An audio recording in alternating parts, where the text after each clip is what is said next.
오늘의 말씀입니다. 빌립보서 4장 11절에서 13절까지의 말씀입니다.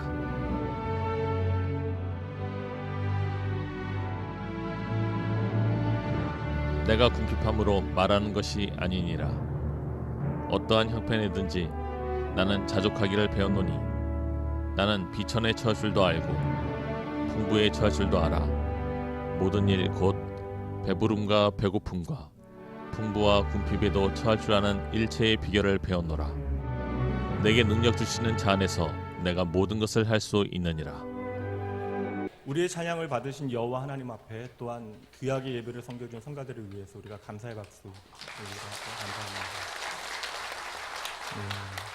오늘도 변함없이 하나님 예배하기 위해 이 자리에 함께 모이신 여러분 모두를 주님의 이름으로 환영합니다. 오늘은 특별히 전세대 예배로 추수감사 주일 예배를 드리게 되어지는데요. 우리의 삶의 여호와 하나님은 언제나 우리를 향하여 넉넉하신 분 되심을 믿으십니까? 그럼 여러분 그 하나님의 마음 기억하시고 이 예배 가운데 여러분의 마음도 조금 더 넉넉해지셔야 합니다.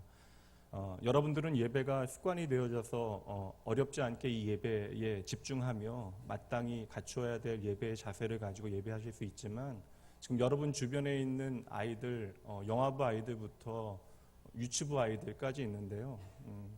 보니까 부모님과 같이 나오지 않아서 혼자 나온 유치부 아이들부터 유년부 아이들, 초등부 아이들도 눈에 들어옵니다. 보니까 뭐 시어머니하고 함께 앉아 있는 며느리도 있고요. 이 놀라운 하나님의 은혜 앞에 우리가 마음을 열고 우리 성도님들은 아이들을 향하여 조금 더 넉넉한 마음으로 함께 예배해 주시면 좋겠고요. 우리 특별히 중고등부 아이들은 예배 시간에 앉아 있다 보면 갑자기 막 화장실 가고 싶고 배가 아프고 막 그럴 거예요. 핸드폰도 막 더 보고 싶어지고 우리 친구들 마음도 조금 더 넉넉해져서 이 예배에 다른 분들께 방해가 되어지지 않도록 다른 사람들에게 방해가 되어지는 것뿐만 아니라 하나님 앞에 하나님이 기뻐하시는 예배자의 모습으로 예배할 수 있도록 조금 더 집중력을 발휘해 보도록 하죠. 그렇게 함께 우리가 하나님 기억하면서 하나님 예배하는 귀한 은혜의 시간 되어지길 주님의 이름으로 축복합니다. 오늘 이 시간에는 진정 행복하십니까? 라고 하는 제목으로 저와 여러분을 향하신 하나님의 마음 그리고 우리가 하나님의 놀라운 은혜에 어찌 응답하여야 하는가에 대하여 함께 살펴보도록 합니다. 오늘은 추수감사 주일입니다. 그러나 이 감사의 절기가 사실 우리에게 그렇게 체감되어지진 않아요. 특별히 우리 아이들에게는 이 추수감사 주일이 어떠한 느낌으로 와 닿을까 궁금합니다. 확실히 오늘 우리에게는 농부의 실감나는 추수의 기쁨이 있지는 않지만 그럼에도 불구하고 어느새 2018년 한 해를 뒤돌아보아야 하는 이 시기에 우리의 삶 가운데 베풀어 주신 하나님의 은혜에 대하여 우리가 돌아보고 감사해야 하는 날이 되어졌습니다. 이렇게 봄과 여름이 지나가고 가을이 되어졌어요. 여러분 실감 가십니까? 금년 여름 유난히 뜨거워 언제 이 뜨거운 폭염이 지나가나 싶었는데 어느새 추위를 걱정하여야 하는 때가 왔습니다. 그리고 이 가을의 절기에 여러분들은 하나님 앞에 어떠한 감사의 열매를 오늘 준비하셨나요? 결코 가을은 그냥 저절로 우리에게 오는 것이 아닙니다. 봄에 뿌려진 모든 씨앗이 발화하여 자라기 시작하고 또 한여름의 뙤약볕과 늦여름 태풍을 지나 결실을 맺게 되어지는 그때까지 가을은 결코 공짜로 우리에게 다가오는 것이 아니죠. 시편에서 그래서 이러한 말씀이 있는데요. 시편 126편 말씀 보도록 합니다. 시편 126편 6절입니다.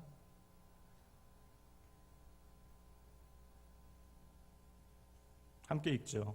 울며 씨를 뿌리러 나가는 자는 반드시 기쁨으로 그 곡식단을 가지고 돌아오리이다. 아멘. 참으로 맞습니다. 가을은 울어야 오는 거예요. 잠 못 이루는 밤과 추위와 더위를 견디어낸 수많은 시간들을 지나서 그렇게 가을의 풍성함은 저와 여러분에게 주어지는 것이죠.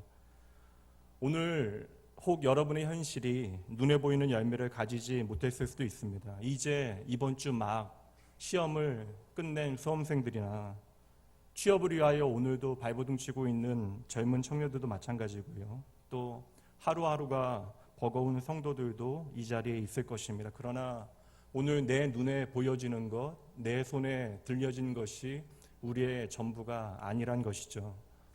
사랑하는 성도 여러분, 오늘 우리의 모든 현실을 뛰어넘어 그럼에도 불구하고 내가 하나님을 향하여 드릴 수 있는 감사의 열매가 무엇인지 믿음으로 바라보셔야 합니다. 그리고 오늘 이 시간까지 나를 지키시고 은혜로 돌보신 하나님 아버지께 참으로 감사하는 하루가 되어지길 주님의 이름으로 축복합니다.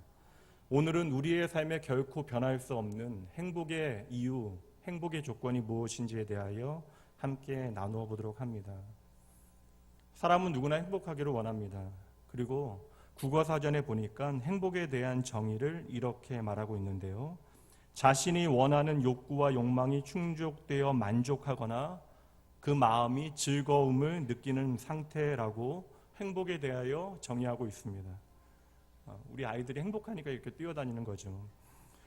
다시 말하여 내가 바라던 모든 기대가 채워진 상태를 우리는 행복이라고 이야기하는 것입니다. 다시 말해 나의 모든 욕망이 채워진 상태, 그리하여 내 손에 소유가 채워진 그러한 상태가 이 세상이 정의하는 행복의 기준이 되어집니다. 예전에 한 집사님께서 고백하신 말씀이 있는데요. 참 성실하신 안수 집사님이셨는데 한국에서 공무원으로 일하다가 90년대 초에 미국으로 이민을 와서 가정을 이제 책임을 져야 하니 어린 자식들이 있고 그러니까요. 야간에 청소하는 일로부터 세탁소 운영까지 해서 열심을 다하여 쉬지 않고 일을 해서 드디어 20년 만에 자기 집을 사게 되셨대요. 얼마나 행복하셨겠습니까? 그렇게 눈물이 날 정도로 하루하루가 행복하게 되어지니 더할 수 없는 감사가 집사님의 삶에 시작되셨다고 이야기합니다. 그래서 아침에 집을 나설 때도 하나님 앞에 감사하고 일을 마치고 늦은 밤에 집에 들어오게 되어질 때도 문고리를 잡고 손잡이를 잡고 하나님 앞에 감사드렸대요. 그러다 어느 날 교회 식구의 초대를 받아서 목장 모임에 참석하게 되어지셨는데 새로운 나보다 10살은 젊은 그 사람이 내 집보다 10배는 더 큰 집에 사는 것을 보고 그렇게 모임을 마치고 집으로 돌아오게 되어지니 아침만 해도 그렇게 나를 행복하게 했던, 그래서 감사하게 했던 집이 너무나도 초라해 보여서 내 심세가 그렇게 화가 날 수밖에 없었다라는 이야기를 하시더라고요. 내 삶에 더할 수 없이 행복하게 하나님을 향하여 드려졌던 그 감사도 어느 한순간에 그렇게 부질없이 사라져 버릴 때가 있다라는 것입니다. 여러분, 왜 우리의 삶 가운데 행복이 지속되어질 수 없는 줄 아십니까? 쉽게 이야기하면 인간의 욕망이라고 하는 것은 한계가 없기 때문에 그러한 것이죠. 쇼펜하우어라고 하는 철학자가 말한 대로 돈이라고 하는 것도 결국 바닷물과 같아서 우리가 많이 마시면 마실수록 더 목이 마르게 되어지는 것입니다. 근데 오늘 본문의 말씀에 보면 한 믿음의 사람이었던 바울 사도가 우리에게 전해주고 있는 행복에 대한 가치가 나오고 있는데요.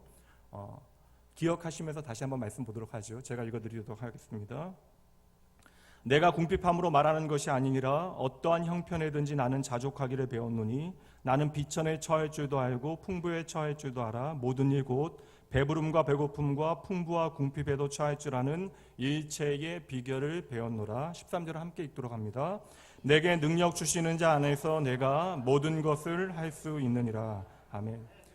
이 긴 말씀을 한 문장으로 정리해 보면 있으나 없으나 많으나 적으나 나는 예수님 때문에 오늘 행복합니다라고 하는 행복에 대한 바울 사도의 고백이 되어지는 것이죠. 그리고 그 행복에 대한 일체의 비결을 오늘 본문의 말씀 11절에 보니까 자족이라고 하는 단어로 설명하고 있어요. 자족이라고 하는 단어를 다른 말로 풀어보면 내 자신이 만족하다, 나는 오늘 행복하다라고 하는 그런 말로 우리는 이야기할 수 있는 것입니다. 근데 보세요 여러분, 우리가 앞서 살펴봤던 대로 세상이 말하고 있는, 세상이 정의하고 있는 행복은 나의 모든 기대와 내가 바라는 욕구가 채워진 상태를 우리는 행복이라고 정의하는데, 그런데 말씀에 바울 사도가 전하고 있는 행복의 이유와 조건은 세상의 정의와 정반대인 대척점에 서 있다는 것이죠. 그가 지금 처해 있는 현실을 보면 오늘 이 행복에 대한 그의 말이 도무지 믿어지지 않습니다. 바울 사도는 오늘 행복하다 이야기하고 있는데요. 그의 오늘의 현실은 로마의 감옥에 갇혀 있는 상태예요. 모든 것은 그에게 결핍되어졌고 인간의 가장 기본적인 욕구가 되어지는 자유마저도 억압되어졌음에도 불구하고, 그리고 당장 나의 생명이 오늘 끝날지 내일 끝날지 모르는 그러한 막막한 현실 가운데, 그럼에도 불구하고 그는 아무도 뺏을 수 없는 내가 만족하는 행복을 이야기하고 있는 것이죠. 그래서 그가 고백해내는 것이 나는 예수 그리스도 안에서 충분히 오늘 행복합니다라고 말하고 있는 것입니다. 오늘 우리도 바울 사도와 같은 예수를 믿고 따르고 있다면 오늘 우리에게도 같은 이유의 행복이 있어야 할 텐데요. 오늘은 바울 사도가 이 고백하고 있는 행복을 우리의 삶에 현실화할 수 있는, 다시 말하면 바울 사도가 고백하고 있는 이 이상적으로 보이는 행복을 오늘 우리의 삶의 현실로 가져올 수 있는 방법에 대하여 말씀을 통하여 최대한 쉽게 따라가 보도록 하겠습니다. 그렇다면 여러분, 어떻게 우리는 이 행복을 우리의 삶에 현실화할 수 있겠습니까? 시편 말씀 한 절 보도록 하죠. 시편 100편 4절 말씀입니다.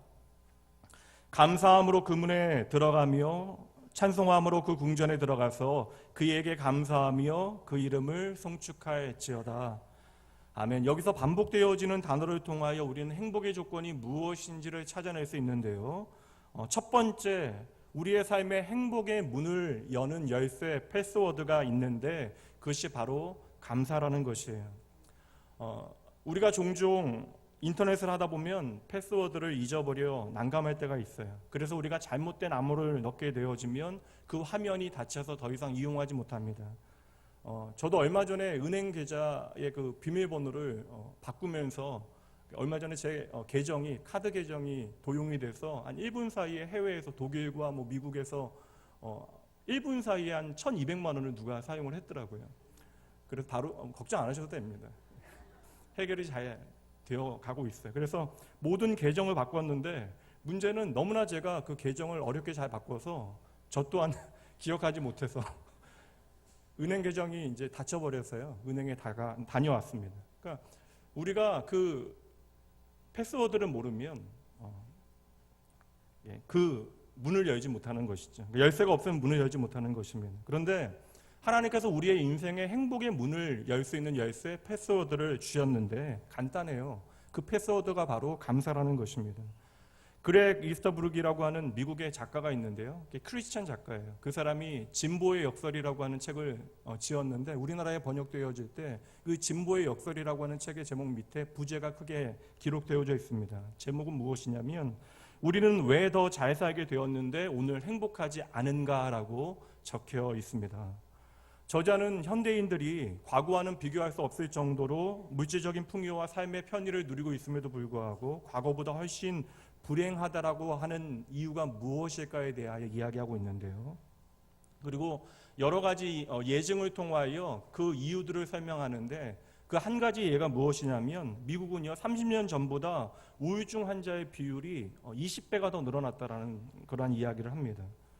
우리나라는 더 하겠죠. 우리나라는 산업화의 과정이 더 짧기 때문에 그 짧은 기간 가운데 훨씬 더 많은 사람들이 오늘 나의 상황과 상관없이 나는 우울하다라고 느끼며 살아가게 되어집니다. 그리고 요사이는 공황이나 여러 가지 그러한 마음의 장애에 대하여 이야기하는 사람들이 너무나 많은 시대를 살아가고 있는 것이죠. 단순한 예정이긴 하지만 한 가지는 분명해요. 단지 우리의 환경 때문에 우리의 삶이 불행한 것이 아니라고 하는 사실은 참으로 맞는 이야기입니다. 우리 아이들은 잘 모를 텐데 저도 잘 몰라요. 1960년대까지는 우물에서 두레박으로 물을 길어 떠먹는 그런 시대였죠. 그러다가 70년대에 펌프가 나오고 또 지역마다 수동 펌프를 이용하여 열심히 펌프질을 하여 물을 얻곤 했습니다. 제가 다니던 초등학교가 가락 국민학교였는데 운동장 끝에 수동 펌프가 있었어요. 그래서 항상 말라 있는데 체육 시간이 끝나고 나면 체육 선생님이 열심히 펌프질을 하시면 신기하게도 그 마른 펌프에서 물이 솟구쳐 오르는 거예요. 그러니까 물이 좋기도 하지만 그렇게 마른 펌프에서 물이 쏟아 나오는 것이 참으로 신기했던 기억이 있습니다. 여러분 잘 아시는 대로 이 수동 펌프의 작동 원리가 중요한 그런 법칙 하나가 있는데요. 펌프질을 할 때는 그냥 펌프질만 하면 안 돼요. 항상 먼저 한 바가지의 물을 펌프 안에 넣어야만 하는 것입니다. 그렇게 한 바가지의 물을 펌프 안에 붓게 되어지면 그 한 바가지의 물과는 비교할 수 없는 많은 물이 쏟아져 나오게 되어지는 것이죠. 그래서 펌프에서 그 많은 물을 얻기 위하여 붓는 한 바가지의 물을 우리는 마중물이라고 이야기합니다. 아무것도 아닌 것처럼 여겨지지만 이 한 바가지의 물을 붓지 않으면 아무리 밤새도록 펌프질을 해도 우리는 결코 땅 아래에 있는 물을 얻어낼 수 없는 것입니다. 그래서 저는 이 마중물이라고 하는 이 단어가 참으로 멋진 표현이라고 생각을 해요. 한 바가지의 적은 물이 땅 속에 있는 시원한 많은 물을 마중 나가는 것이죠. 그리고 많은 물이 필요한 것이 아닙니다. 한 바가지면 충분하다라는 거예요. 오늘 우리가 하나님 앞에 드리는 감사도 이 마중물과 같은 것이라 생각합니다. 여러분, 성경에 나타나고 있는 우리의 기준으로 이야기하는 기적이라고 하는 것이 어떻게 시작되어집니까? 오병이어의 기적이 어떻게 시작되어졌는지 여러분 기억하시나요? 성경에 이름조차 기록되어지지 않는 한 이름 모를 어린아이가 주님께 드렸던 나의 작은 도시락이 아니었다면 수천 명의 배고픈 군중들이 배불리 먹고 12광줄이나 남게 되어지는 기적은 나타나지도 못했을 것이에요. 다시 말하면 그렇게 한 소년의 손에서 주님의 손으로 옮겨진 도시락 하나는 예수님의 감사 기도를 통하여 하나님께 드려지게 되어지고 그때 기대하지 못했던 기적의 마중물이 되어졌던 것이죠. 오늘 내 손에 들려져 있는 지극히 작은 것 하나, 그것을 감사함으로 하나님의 손으로 옮겨드릴 때 그 작은 것은 하나님의 나라로 마중을 가서 위대한 하나님의 기적이 되어 함께 다시금 우리의 손으로 돌아오게 되어짐을 믿으시기 바랍니다. 근데 문제는 무엇입니까? 오늘 우리의 처지가 당장 오늘의 우리의 목마름이 너무나 힘겨워서 과연 이 물 한 바가지를 펌프에 붓고 물이 안 올라오면 어떡하지라고 하는 염려 때문에 우리는 감사의 마중물을 하나님께 도무지 쏟아붓지를 못한다라는 것이 우리의 문제가 되어지는 것입니다. 성도 여러분, 저와 여러분의 하나님을 미쁘심을 믿으십니까? 그럼 한번 고백해 보시죠. 한번 저를 따라해 주세요. 우리의 하나님은 미쁘십니다. 다시 한번 고백해 보죠. 우리의 하나님은 미쁘십니다. 좀 더 개별해 볼까요? 나의 하나님은 미쁘십니다. 예수를 믿으면서 내가 누리는 행복이라는 것이 있다라는 것이에요. 그러나 내 삶에 감사라고 하는 마중물을 통하여 그 행복을 맞이하지 않으면 그 행복은 나의 삶에 다가와도 그것이 나에게 주시는 하나님의 은혜인 것을 우리는 기억하지 못하는 것입니다. 그래서 하나님께서는 오늘 이 자리에서 하나님을 예배하고 있는 저와 여러분에게 이렇게 그 마음을 전하시는데요. 데살로니가전서 5장 18절 말씀 함께 우리의 고백으로 읽어봅니다. 범사에 감사하라. 이것이 그리스도 예수 안에서 너희를 향하신 하나님의 뜻이니라. 아멘. 사실 어떻게 우리의 삶 가운데 범사에 감사하라라고 하는 말씀이 현실화되어질 수 있겠어요. 그러나 여러분, 이 말씀은 무조건적인 감사에 대한 반응이 아닙니다. 하나님께서는 앞서 말씀드린 대로 감사라고 하는 마중물을 통하여 우리의 인생을 향하신 하나님의 선하신 섭리를 바라볼 수 있도록 오늘도 우리의 삶을 인도하시겠다라고 하는 약속의 말씀이 되어지는 것이에요. 그러므로 여러분 기억하셔야 됩니다. 오늘 저와 여러분은 믿음 안에서 행복하기에 감사하게 되어지는 것이 아니라 감사하기에 내가 왜 행복한가를 발견하게 되어지는 것입니다. 오늘 우리의 작은 일상 가운데 감사의 이유를 그러므로 발견해내는 것, 그것은 평범하게 살아가는 우리의 눈으로는 불가능할 수 있어요. 그러므로 여러분, 이 감사라고 하는 것은 그저 감사의 대상을 향한 나의 반응이 아니라 이 감사라고 하는 것은 오늘 우리에게 믿음의 외적인 증거가 되어질 수 있는 것입니다. 오늘 이 자리에서 가족들과 함께 하나님을 예배하는 것이 여러분에게 진정 행복이 되십니까? 중동 국가에서 사역을 하다가 안식년을 맞이하여 한국에 방문하신 한 선교사님께서 다른 것 아니라요, 주일에 내가 마음껏 하나님 소리 높여 찬양할 수 있고 말씀 읽을 수 있고 말씀 들을 수 있는 것이 너무나 감사하다라는 이야기를 하시더라고요. 그러니까 그렇게 소리 높여 하나님을 찬양한 것이 너무나 오랜만이라 그 기쁨이 감당할 수 없을 정도로 크시대요. 이 시간 여러분들은 그것이 어려운 일이 아니잖아요. 그럼 여러분 이렇게 마음껏 하나님 찬양하고 하나님의 말씀 듣고 예배할 수 있는 것이 그 선교사님과 동일한 크기로 오늘 여러분의 삶에 감사의 이유가 되어지십니까? 여러분 기억하셔야 돼요. 내 삶에 하나님을 향한 감사의 분량이 바로 우리의 삶의 진짜 행복의 분량이 되어지는 것입니다. 여러분의 삶에 작은 감사의 마중물로 하나님의 행복을 풍성하게 누리는 여러분 모두가 되어지시길, 그리고 믿음의 가정도 되어지길 주님의 이름으로 축복합니다. 그럼에도 불구하고 여러분, 우리가 아멘이라고 이야기할지라도 오늘 우리의 현실은 참으로 감사하기 어려운 그러한 삶의 모양을 우리의 삶에 나타내고 있습니다. 그리고 그러한 시대를 우리는 살아가고 있죠. 말씀 보도록 할게요. 디모데후서 3장 1절과 2절입니다. 이 시대를 이렇게 이야기합니다. 너는 이것을 알라. 말세에 고통하는 때가 이르러 사람이 자기를 사랑하며 돈을 사랑하며 자랑하며 교만하며 비방하며 부모를 거역하며 뭐라고요? 감사하지 아니하며 거룩하지 않는데요. 마지막 때에 일어나는 많은 일들 가운데 그 현상의 하나가 바로 감사하여야 마땅한데도 감사를 잃어버리는 삶에 대하여 이야기하고 있는 것입니다. 그러므로 오늘 우리의 삶의 사탄의 영적 시험은 우리로 하여금 감사하여야 할 것을 감사하지 못하게 만드는 것이죠.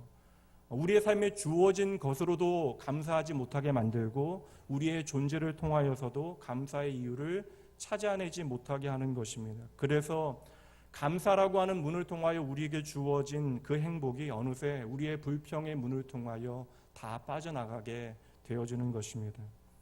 우리가 자주 쓰는 말 가운데 다 좋다라고 하는 말이 있는데, 이제 다 좋다라고 하는 말로 끝나면 좋은데 그 말에 끝에 그러니까 접속사를 붙이죠. 그래서 우리가 말할 때 다 좋은데라고 하는 이야기 많이 하잖아요. 이 대 한 글자가 문제가 되어지는 거예요. 근데 여러분, 이 대라고 하는 한 글자가 붙게 되어지면요, 결국 핵심은 다 좋다라는 데 핵심이 있는 것이 아니라 무엇의 핵심이 있죠? 그 대 다음에 나온 것이 핵심이 있는 것입니다. 그러므로 앞에 좋다라고 하는 것이 우리의 마음이 아니라 그 뒤에 나오는 이유 때문에 내가 오늘 행복하지 않다, 내가 불편하다, 내가 원망이 되어진다라고 하는 이야기를 하게 되어지는 것이죠. 내 남편은 다 좋은데, 내 아내는 다 좋은데, 우리 아들은 다 좋은데, 그럼 애들도 말하죠. 우리 엄마는 다 좋은데, 우리 가정은 다 좋은데, 우리 교회는 다 좋은데. 이 말을 하는 순간 우리가 앞서 이야기했던 모든 것들은 다 소용이 없어지는 것입니다. 사탄은 우리가 마땅히 하나님 앞에 감사하여야 하는 이유 앞에서도 이렇게 그런데라고 하는 말을 붙이게 만드는 것이에요. 여러분, 출애굽한 이스라엘 백성들은 오늘 우리의 삶을 비춰주고 있잖아요. 출애굽한 이스라엘 백성들은 하나님의 놀라운 기적과 구원의 은혜를 경험한 다음에도 결국에는 여러분 광야에서 한 가지, 내가 오늘 고기를 먹지 못한다라고 하는 이유 때문에 애굽에서 고기 먹던 그때를 그리워하며 그 마음이 순간 불행해집니다. 그래서 불평이 시작되어지는 것이죠. 그래서 그들이 하나님 앞에 불평하며 이야기했던 건 뭐예요? 날 구원해 주신 것은 다 좋은데, 그 순간 그들은 어느새 그들의 삶에 날 구원해 주신 하나님의 은혜를 잊어버리게 되어졌던 것이죠. 사랑하는 성도 여러분, 우리의 입술 가운데 불평과 원망이 담기지 아니하고 하나님을 향한 참된 감사가 담겨지길 소원합니다. 그리하여 믿음의 눈으로 우리의 현실을 제대로 바라보고 내게 베푸시는 하나님의 은혜가 무엇인지를 이 시간 보셔야만 하는 것이죠. 그러므로 여러분 고백해내셔야 돼요. 내 남편이 감사합니다. 내 아내가 감사합니다. 내 아들이 감사합니다. 내 딸이 감사합니다. 내 엄마와 아빠가 감사합니다. 내 교회가 감사합니다. 그리고 내가 사는 이 땅이 감사합니다. 그러한 마음으로 우리가 한번 연습해보죠. 양옆에 있는 분들께 인사해볼까요? 참으로 감사합니다. 우리가 그 믿음을 가지고 믿음의 고백을 빌립보서 4장 6절과 7절 말씀으로 하나님 앞에 고백해 봅니다. 함께 읽습니다. 아무것도 염려하지 말고 다만 모든 일에 기도와 간구로 너희 구할 것을 감사함으로 하나님께 아뢰라. 그리하면 모든 지각에 뛰어난 하나님의 평강이 그리스도 예수 안에서 너희 마음과 생각을 지키시리라. 아멘. 저는 이 말씀이 너무 좋습니다. 아무것도 염려하지 말래요. 얼마나 불가능한 말씀을 우리에게 던져 놓으시는 것입니까? 그런데 이 불가능이 가능해지는 방법이 있대요. 오직 모든 일에 기도와 간구로 감사함으로 아버지께 아뢰기만 하래요. 바로 그때 하나님께서 나의 생각과 그 마음을 지켜주시겠대요. 그럼에도 이 말씀이 내가 오늘 나의 입으로는 아멘이 되어지는데 나의 현실을 차근히 찬찬히 돌아보게 되어지면 이러한 감사가 참으로 어렵잖아요. 이유는 단순합니다. 어느새 우리가요, 감사의 본질이 무엇인지 놓치게 되어졌기 때문에 그러한 것이죠. 오늘 바울 사도의 이 감사의 고백을요, 구약의 다윗은 이렇게 고백합니다. 여러분 잘 아시는 말씀이 시편 23편 1절입니다. 여호와는 나의 목자시니 내게 부족함이 없으리로다. 이 고백을 잊지 않는 자는 이렇게 고백할 수 있습니다. 4절 말씀이에요. 내가 사망의 음침한 골짜기로 다닐지라도 해를 두려워하지 않을 것은 주께서 나와 함께 하심이라. 주의 지팡이와 막대기가 나를 안위하시나이다. 아멘. 여호와가 나와 함께 하심을 내가 잊지 않는다면, 그리하여 그분이 나의 선한 목자이심을 내가 기억할 수 있다면 내 삶에 그분께서 지팡이와 때로는 막대기로 내 삶을 인도하시는 것이 도리어 나를 평안 가운데 지키시는 하나님의 돌보심임을 믿음으로 바라볼 수 있는 거예요. 심지어 그 자리가 사망의 음침한 골짜기라 할지라도. 그러므로 하나님께서는 오늘 우리가 살찐 송아지로 하나님을 예배하는 것보다 참된 감사로 하나님을 예배하는 것을 원하시는 것입니다. 여러분 기억하셔야 돼요. 우리가 언제나 하나님께서 흡족할 만한 감사를 드려본 적이 있습니까? 저는 없어요. 그럼에도 불구하고 우리가 그 감사를 흉내만 냈음에도 불구하고 하나님께서 언제나 우리의 삶을 신실하게 인도해 주셨습니다. 그러므로 여러분, 우리의 삶의 감사라고 하는 것은 어떠한 현상에 대한 결과로 드려져야 할 것이 아니라 하나님께서 우리의 삶에 허락하신 행복의 열쇠임을 놓치지 마셔야만 하는 것이죠. 다시 한번 하나님의 기뻐하시는 뜻, 하나님의 마음을 우리의 삶에 담아봅니다. 데살로니가전서 5장 18절 함께 다시 한번 고백해 봅니다. 범사에 감사하라. 이것이 그리스도 예수 안에서 너희를 향하신 하나님의 뜻이니라. 아멘. 두 번째 감사에 대해서 살펴볼 텐데요. 두 번째 감사의 정의는 감사는 조건이 아니라 존재에 있음을 우리는 기억해야 하는 것입니다. 우리는 본능적으로 세상의 사람들뿐만 아니라 예수를 믿는다는 사람도요, 감사라고 하는 것을 어느새 내 삶의 조건을 통하여 찾게 되어질 때가 많습니다. 저도 마찬가지예요. 그러나 여러분, 단지 우리의 모든 감사가 오늘 내가 가진 것을 통하여 확인하게 되어지는 순간, 그러니까 다시 말하면 내가 가지는 것이 감사의 조건이 되어지는 순간, 그것을 내가 갖게 되어지면 언제나 우리의 감사는 사라지고요, 내가 그 순간 갖지 못한 것으로 그 방향이 바뀌어지게 되어지는 것입니다. 여러분의 자녀가 1등을 한다면, 당장은 안 되니까 여러분 상상하셔야 돼요. 여러분의 자녀가 1등을 한다면 기쁘시잖아요. 감사하잖아요. 그럼 그 다음 시험에서 3등을 한다면 여러분 진정으로 감사하실 수 있겠어요? 쉽지 않은 것이잖아요. 여러분의 남편이 힘들게 일하고 와서 집에 오자마자 옷을 잘 벗어서 양말도 막 앉지 않고 잘 해서 놓고 옷도 잘게 해서 걸어놓고 그 즉시로 당신 좀 쉬라고 애들 부르는데 얼마나 힘들었냐고 저녁 준비하고요. 설거지 다 마치고 커피하고 차 준비해서 티타임 갖고 감사하시잖아요. 그럼 어느 날 힘들다고 밥 안 하고 설거지 안 하는 그 남편으로 여러분 진정으로 감사하실 수 있겠어요? 너무나 벌어지지 않는 일을 여러분 진정한 감사는요, 내가 가진 것에 있는 것이 아님을 우리는 믿음으로 바라봐야 합니다. 하나님께서 오늘 우리에게 요구하시는 범사의 감사는요, 내가 오늘 가진 것으로 바라보게 되어지는 것이 아니라 우리의 존재를 통하여 확인하게 되어지는 거예요. 그러므로 여러분, 감사는 우리에게 주어진 오늘의 환경이 아니라 믿음으로 우리의 삶에 만들어내는 해석이 되어져야 하는 것이죠. 함께 따라해 보실까요? 감사는 환경이 아니라 믿음의 해석입니다.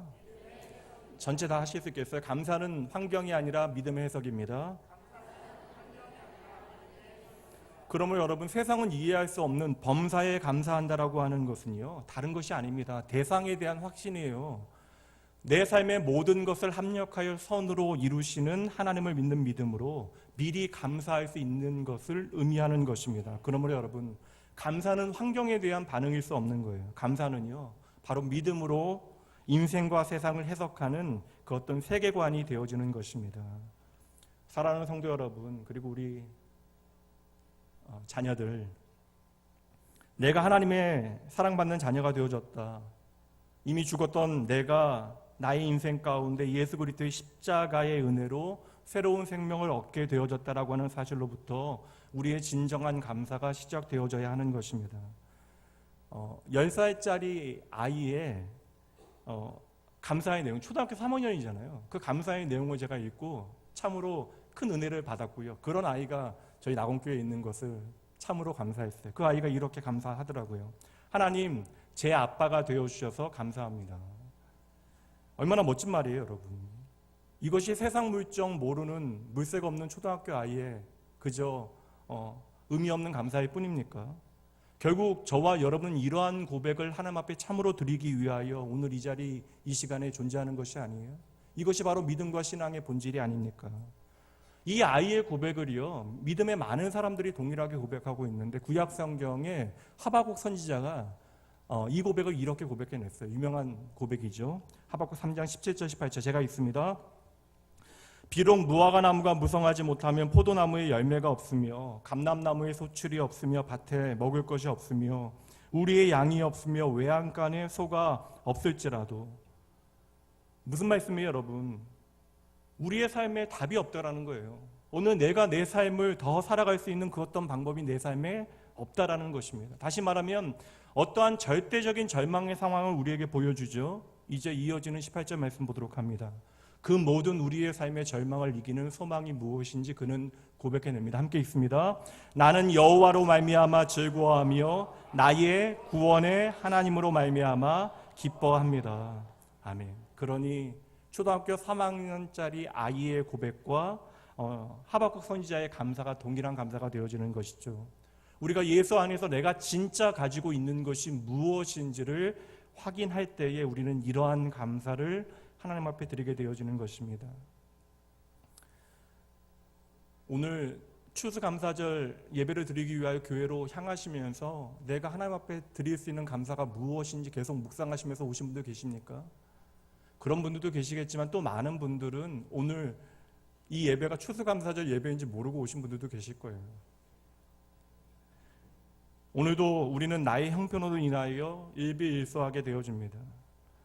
2018년 추수감사절을 맞이하여 내가 남들보다 조금 더 감사할 만한 눈에 보이는 이유를 가지신 분들, 그리고 반대로 내 형편이 나로 하여금 감사라고 하는 단어 자체도 힘들게 여겨지는 분들도 계실 것입니다. 그러나 여러분, 내가 오늘 조금 잘났건 조금 못 났건, 조금 내가 잘 나가건 못 나가건, 내 안에 어떠한 슬픔과 애통이 있건 아니면 반대로 기쁨과 환호가 있건 간에 우리 모두는요, 기억하셔야 돼요.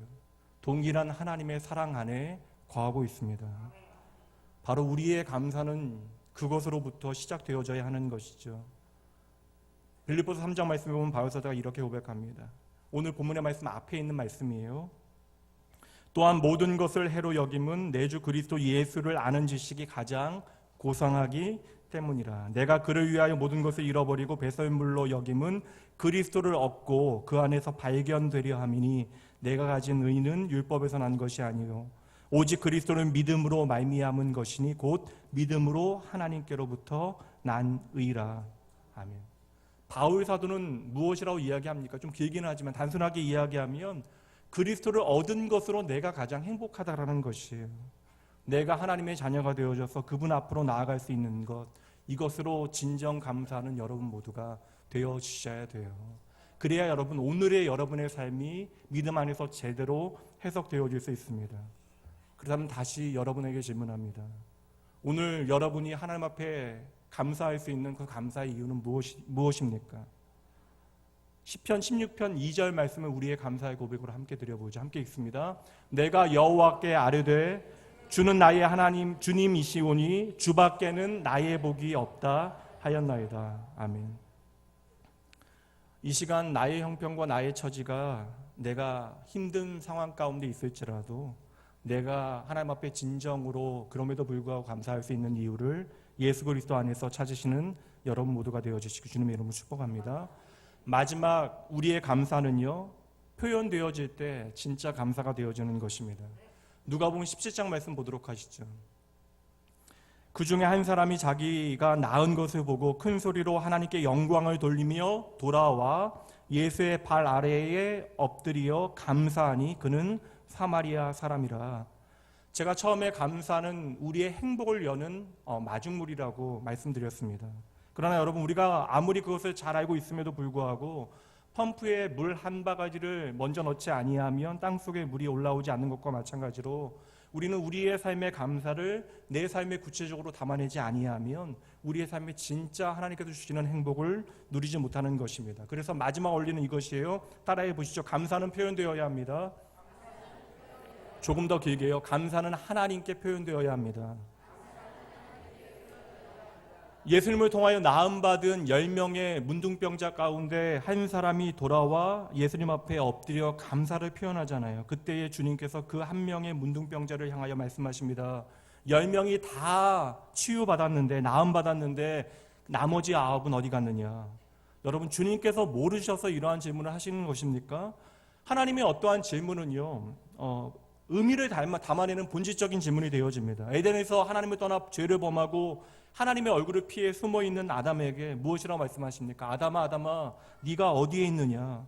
동생을 죽인 가인을 향하여는 주님께서 내 동생 아벨이 어디 있느냐라고 물으십니다. 이렇게 하나님의 어떠한 질문은요, 우리의 마음을, 우리의 본질을, 우리의 삶을 파고드는 중요한 그런 본질적인 질문이 되어지죠. 그리고 주님께서 지금 주님 앞에 엎드려 감사하고 있는 한 사람을 향하여, 그 나음받은 한 사마리아 문둥병자를 향하여 나머지 9은 어디 있느냐라고 묻고 계시는 것입니다. 그리고 그 끝에 성경은 기록하죠. 저 사람은 사마리아 사람이다. 이 말은 그냥 떠나간 다른 9명의 사람들이 이스라엘 사람이라는 것입니다. 나는 하나님의 은혜를 너무나 잘 알고 있다, 나는 하나님을 믿는다라고 이야기하던 그들이 지금 어디 있느냐고 주님께서 묻고 계시는 것이죠. 그리고 그 말씀은 오늘 예수님 앞에 엎드려 있는 2000년 전 한 사마리아 사람을 향하여 던지는 질문이 아니라 오늘 이 시간 이 자리에 있는 여러분을 향하여 주님께서 던지시는 물음입니다. 오늘 너희의 삶 가운데 내가 부어준 나의 사랑과 은혜에도 불구하고 너희의 삶에 나를 향한 감사는 어디에 있느냐? 오늘 이 시간 2018년 추수감사절 한 해 동안 울며 씨를 뿌린 여러분에게 던져진 중요한 질문이고요. 오늘 여러분들이 반드시 하나님 앞에 드려야 하는, 답해야 하는 질문입니다. 여러분, 오늘 우리에게 감사는 표현되어져야 하는 거예요. 우리의 입술을 통하여, 우리의 눈과 우리의 손과 발을 통하여, 그리고 이제 우리의 삶을 통하여 나타나야 하는 것이죠. 9명의 문둥병 환자들도 감사를 그 마음에 담고 있었을지 몰라요. 그러나 그 감사를 하나님 앞에 고백할 수 있는 귀한 기회를 놓쳐버렸던 것이죠. 이유가 무엇입니까? 하나님 앞에 그 감사를 드리는 것보다 다른 중요한 일들이 당장 나에게 있었기 때문에 그러한 거예요. 여러분, 매 주일마다 이렇게 하나님 앞에 감사하며 예배할 수 있는 것이 진정 여러분에게 참된 기쁨이 되어지십니까? 매 예배 시간을 마치고 우리가 식당에 올라가서 식사하는 것도 마찬가지잖아요. 예전에 제가 식당에 내려오면서 한 성도님께서 오늘 좀 맛이 없었대요. 면이 너무나 많이 불었대요. 그냥 뭐 하시는 말씀이지만 못 보신 거예요. 여러분, 식당 주방이 여름에 얼마나 뜨거운지 모르시죠? 그 뜨거운 여름 몇백 그릇의 면을 삶아내시는 분들의 수고를 못 받기에 면이 부른 것에 대하여 불평하게 되어지는 것입니다. 그러니까 여러분, 몸을 한 번씩 숙여서 들여다 보셔야 돼요. 그리고 한마디씩 건네주셔야 됩니다. 맛이 끝내줍니다. 감사합니다. 반대로 식사 봉사하시는 분들 한번 생각해 보세요. 내가 몇백 명분의 음식을 준비했는데 단 10명만 와본다라고 생각해 보십시오. 얼마나 답이 안 나오는 상황입니까? 내가 수고하여 열심히 준비한 음식 맛있게 먹어주는 사람들이 있다는 것도 감사한 일이에요. 한쪽에서는 오늘 정말 맛있습니다, 끝내줍니다, 감사합니다. 또 한쪽에서는 맛있게 드셔주셔서 참으로 감사합니다. 얼마나 아름다워요. 하나님이란 단어가 안 나왔지만 그 자리가 바로 하나님의 나라가 임한 그러한 현실화되어진 자리가 되어지는 것이죠. 감사는 연습이 되어져야 될 것 같아요. 우리 양옆에 있는 분들과 다시 한번 고백해 봅니다. 참으로 감사합니다. 여러분, 오늘 아이들과 함께 예배 드려 보시니까 예배 드리는 것이 쉽지만 않잖아요. 유치부의 영어부는 같이 예배 드리니까 유치부와 유년부의 아이들 맡겨놓고 예배할 수 있는 것이 얼마나 감사한 일입니까? 그리고 여러분의 자녀들 책임지기 위해서 유치부, 유년부 교사들은요 8시 예배에 참석합니다. 그리고 열심을 다하여 가르치고 또한 섬김 가운데 그것에 대하여 어떠한 나의 노력을 주장하지 않으시잖아요. 그럼 여러분 가끔씩은 한 번씩 우리 아이가 예배드리고 있는 곳에 찾아가서 다른 것 아니라 선생님 찾아가서 인사를 나누셔야죠. 나도 더럽게 힘겨운 이 자식 맡아주셔서 감사합니다. 저도 좀 오늘 우리 하영이 맡아주신 선생님하고 전사님 찾아가서 감사하다는 인사드려야 될 것 같아요. 오늘 이 시간 우리가 나홀로 앉아서 예배를 드린다라고 생각해 보십시오. 혼자 예배하는 일이 얼마나 힘든 일이에요, 여러분. 한 유학 간 친구가 네덜란드 가서 유학 갔는데요. 근처에 한인교회가 사방으로 없어서 예배를 한번 드리려면 2시간 반을 차를 타고 독일로 넘어가서 예배를 드려야 한대요. 그래서 많은 경우 공부를 해야 되니까 혼자 예배를 드려야 하는데 혼자 예배 드리는 것이 너무나 힘들더래요. 그런데 여러분 오늘 내 곁에는 함께 예배할 수 있는 믿음의 가족들이 이렇게 있으니 우리는 얼마나 평안한 가운데 따뜻하게 하나님을 예배할 수 있습니까?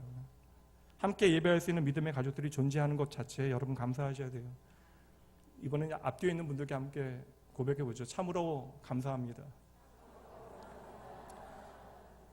제 제자 가운데 한 형제가 기흉 때문에 병원에 입원을 했어요. 그러니까 구멍이 뚫린 거잖아요. 그러니까 허파에 바람이 들어가는 병이에요. 그 친구와 이야기를 하다가 이제 청년부 리더였는데 이런저런 얘기를 하다가 이제 재밌는 얘기를 하게 되잖아요. 아무래도 그렇게 재밌는 얘기를 하니까 이렇게 웃음이 터졌어요. 근데 그 친구가 그때 이야기하는 게 목사님 저 웃으면 안 된대요. 그러니까 허파에 바람 들어가서 웃으면 안 되는 거예요. 여러분 마음껏 웃을 수 있는 것도 여러분 은혜입니다. 내가 누군가에게 감사를 표현할 수 있는 것도 은혜예요.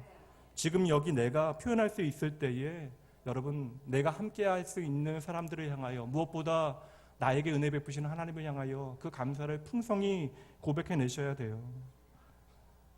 골로새 3장 15절 말씀, 그리스도의 평강이 너희 마음을 주장하게 하라. 너희는 평강을 위하여 한 몸으로 부르심을 받았나니. 중요한 말씀입니다. 너희는 또한 함께 있습니다. 감사하는 자가 되라. 제가 처음에 가을은 저절로 오지 않는다라고 말씀드렸습니다. 가을이 저절로 오지 않는 것과 마찬가지로 우리의 삶을 행복하게 하는 진정으로 감사하는 삶도 저절로 되어지는 것이 아니에요. 그래서 말씀드렸잖아요. 감사는요 우리의 삶에 대한 해석이 되어지는 것입니다. 부탁드립니다. 오늘 집에 가서 오늘 말씀을 구체적으로 여러분의 삶에 적용할 수 있는 좋은 방법이 하나 있을 것 같아요. 오늘만큼은 좀 가족끼리 저녁에 함께 모여서 종이에 A4지 한 장을 좀 나누어 가져서 내가 진짜 감사하는 것들이 무엇인지에 대해서 한번 스스로 적어보시죠. 막상 우리가 감사의 이유를 적어보면요 감사거리가 생각보다 없다라고 하는 것을 확인하게 되어질 거예요. 그리고 그 감사의 이유가 너무나 피상적이라고 하는 사실에 놀라게 되어지실 것입니다. 채 10개를 쓰지 못해서 끄적거리고 있는 내 자신을 발견하게 되어질 것이에요. 당연해요 여러분. 우리의 삶에 하나님을 향한 감사가 표현되어져 본 경험이 너무나 없기 때문에 그러한 것이죠. 다시 말하면 나의 감사가 내 삶에 뿌리 내리지 못하고 있기 때문에 그러한 것이에요.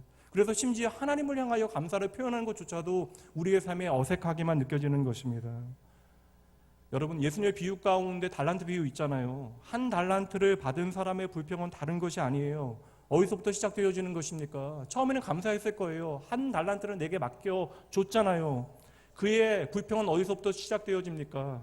끊임없이 다른 사람과 내 자신을 비교할 때 불평이 시작되어지는 것이죠. 여러분 그가 받았던 한 달란트도 엄청난 은혜예요. 중요한 것은 무엇입니까? 주인이 나를 믿어주었기에 그렇게 큰 달란트를 맡겨준 것이죠. 그 은혜와 축복을 잊게 되어질 때에 그의 삶의 감사는 한순간 사라지게 되어진 것입니다. 그렇게 생각해 볼 때 그의 불행은요 나중에 주인을 만나 결산하여 혼나게 되어질 때 그의 삶이 불행하게 되어진 것이 아닙니다.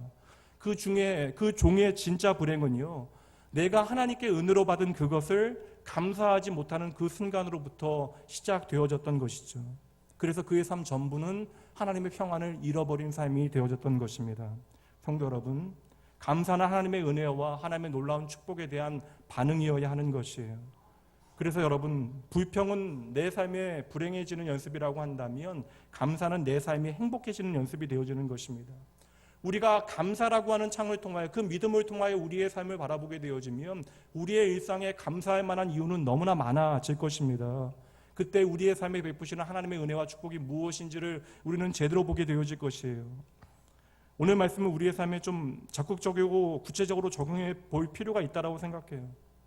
그래서 특별히 우리 낙원교회는 한 달 동안 좀 특별한 일을 해보도록 하죠. 오늘부터 송구영신 예배까지 한 달간 내 삶의 감사의 이유들을 한번 찾아보시고 그것을 한번 적어보시죠. 그래서 한 달간 가장 많은 감사의 이유를 찾아내신 분께 송구영신 예배 때 특별한 선물을 좀 드리도록 하겠습니다. 12월 30일까지 한 달간 감사 노트를 한번 작성해 보시고 그것을 제출해 주시기 바랍니다. 그리고 내년에는 좀 가족 감사 노트도 한번 만들어 보면 좋겠어요.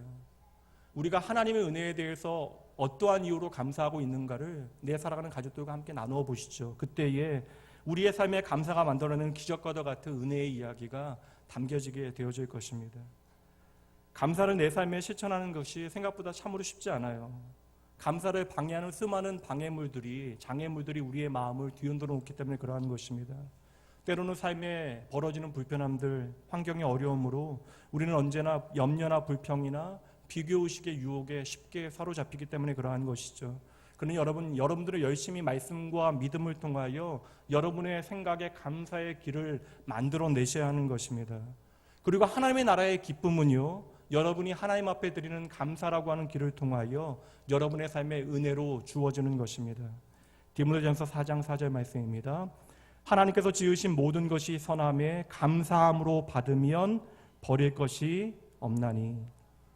여러분 믿으셔야 돼요. 저와 여러분의 삶에 버릴 것은 하나도 없습니다. 내 삶의 작은 것 하나, 심지어 내가 지어버리고 싶은 그 과거조차도 하나님의 섭리 안에 있음을 기억해내셔야 합니다.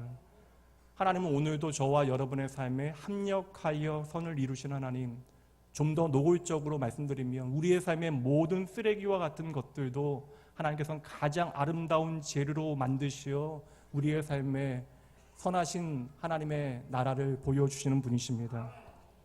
여러분, 우리는 또다시 1년에 한 번 있는 감사주일을 맞이했습니다. 그리고 우리는 오늘 우리의 삶에 하나님을 향하여 진정으로 드릴 수 있는 감사가 무엇인지를 붙잡아 내셔야 돼요. 다시 말씀드립니다. 가을은 결코 우연히 우리에게 오는 것이 아니에요. 하나님께서 매일매일 우리에게 쌓아주시는 은혜 때문에 우리는 여기까지 왔습니다. 하나님께서 우리의 삶에 부어주시는 은혜가 없었더라면 오늘 우리는 존재하지 못합니다. 그러니 여러분, 이 가을에 하나님 앞에 감사하지 않는다라고 하는 것은 말이 되지 않는 것입니다. 그러니 여러분, 제발 믿음의 눈으로 이 가을의 결실이 무엇인지를 제대로 보십시오. 이 모든 열매는요, 하나님의 은혜로 익은 것입니다. 혹이라도 이 예배 가운데 감사주의 예배가 내 삶에 도무지 맞지 않다라고 생각하는 분들 계실 수 있어요. 하나님, 오늘 내 상황, 내 마음, 내 감정 모르셔서 그래요. 적어도 오늘의 나에게는 하나님 감사는 합당하지 않습니다. 그러나 여러분, 어느새 여러분들이 이 세상 가운데 속고 계신 것이에요. 우리의 감사는 어떠한 상황도 어떠한 조건도 어떠한 감정도 상관없습니다. 우리의 감사는요, 내가 예수 그리스도 안에 있다라고 하는 사실로부터 시작되어지는 것이에요. 그러니 여러분 속지 마세요. 없어도 감사할 수 있습니다. 고통과 절망 가운데도 감사할 수 있어요. 여호와 하나님이 언제나 합력하여 선을 이루시는, 그리하여 우리로 하여금 범사에 감사하게 하시는 분이심을 기억하고 내가 하나님의 자녀 되어짐으로 말미암아 주님 앞에 감사함으로 나아간다면 여러분들은 그 감사 가운데 참된 하나님이 주시는 행복을 경험할 수 있게 되어질 것입니다. 오늘 말씀을 마무리하면서요, 찬양 한 곡을 준비했습니다. 지난주 한 집사님께서 감사의 고백과 함께 저에게 보내주신 찬양인데 일주일 동안 제가 한 100번 이상 이 찬양을 들은 것 같아요. 어느새 우리는 하나님의 은혜를 잊고 살아왔습니다. 그렇게 우리의 삶 가운데 나름 이유가 있다라고 말하지만 잊혀졌던 하나님의 은혜, 어느 날 문득 갑자기 우리로 하여금 깨닫게 되어지는 것이죠. 아, 맞다. 하나님의 은혜. 그 은혜로 내가 사는구나.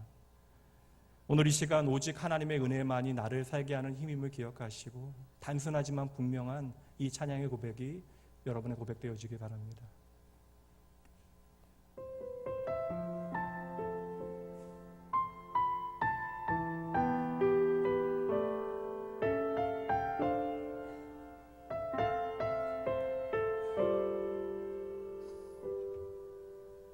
하나님이 나 참 사랑하시는 하나님이 날 참 사랑하시는 하나님이 날 참 사랑하시는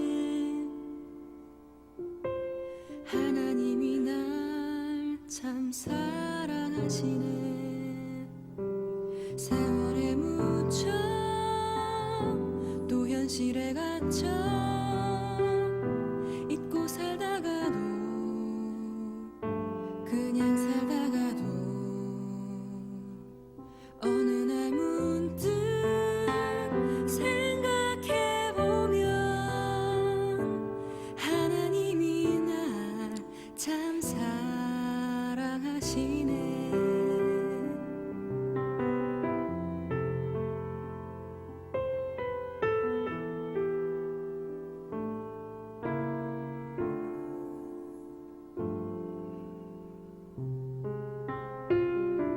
세월에 묻혀 또 현실에 갇혀